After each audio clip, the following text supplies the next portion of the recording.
Plants vs Zombies Garden Warfare features two 12 vs 12 online multiplayer modes. Here are some tips to help you vanquish your opponent.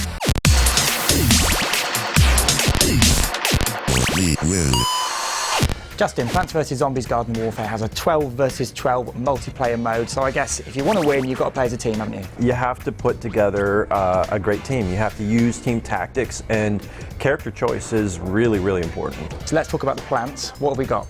Pea shooter is a run and gun specialist, likes to take the fight to the enemy. The sunflower is the plant healer. She tries to stay in behind her fellow plants and keep them in the fight. The chomper is more of a sneaky melee kind of character. He really tries to catch the enemy by surprise. The cactus is a range specialist. She really tries to keep a distance from the enemy and take them down.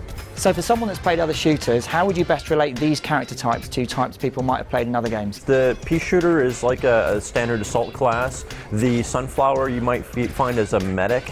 The cactus is more of a range specialist, like a sniper or recon, and the chomper is more of a melee class. What's your ideal combination there? I might do what I call the chomper blitz, which is convince everybody in the next round to spawn as the chomper immediately. Overloading on chompers very early will catch them off guard, and you'll be able to really rack up a lot of vanquishes really quickly. So what's a good all-round ratio of character types within a team? Well, I think you want to have at least half the team as pea shooters because they're your assault specialists. They're going to bring the pain to the zombies. I think you probably want about 2 to 3 sunflowers, a couple of chompers, and a couple of cactus to support them.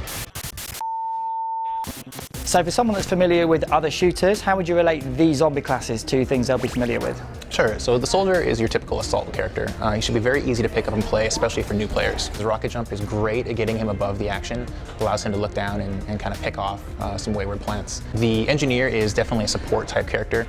He can build turrets, he can build teleporters, and you can stun other plants. If you're playing as the engineer, you want to kind of hang back from the battle a little bit, use your support abilities, give him some breathing room. For the scientist, you want to stay at the front line. His goo blaster is very, very damaging up close. He's a little bit like a scout in that he's very fast, can get into the battle very quickly and do a lot of damage with his shotgun. But he also has a healing station, so he is the zombie's healer, and how you choose to play him kind of determines how that goes. So how would you relate that to something that someone might be familiar with in other games? It's not quite a shooter trope, but he's more like a battle mage. He's very, very powerful, but he can also heal his teammates. Finally, the All-Star, what's that all about? The All-Star is a bit of a tank. He has very high health, he has a very fast-firing weapon, and he can kind of lay down suppressing fire for his teammates to advance. His sprint tackle ability allows him to clear the objective really effectively, and his football cannon, with its fast rate of fire, can lay down a lot of suppressing fire. If you're going to have a team, what's the best ratio of zombie classes to have? For me, it's finding that right balance between assault and kind of the more support type characters. 5 or 6 soldiers on one team, and then backing them up with a couple engineers, a couple scientists, a couple all-stars. But reacting to the changing tide of battle, that's key. Is being aware, communicating, changing your roles to kind of compensate for what the plants are doing. If you can keep doing that, you'll have a lot of success. So if you're a big PvZ fan and you've only ever played the tower defense game, what's the best way to jump into this game? Who should you play as first? The soldier is probably the easiest character to pick up and play on the zombie side. He's relatively straightforward in his abilities. He's fast. He's kind of good at everything. And what's your favorite weapon? What's your number one? The soldier tank commander. He fires an explosive round, one shot, very damaging, but if you're accurate, very, very powerful.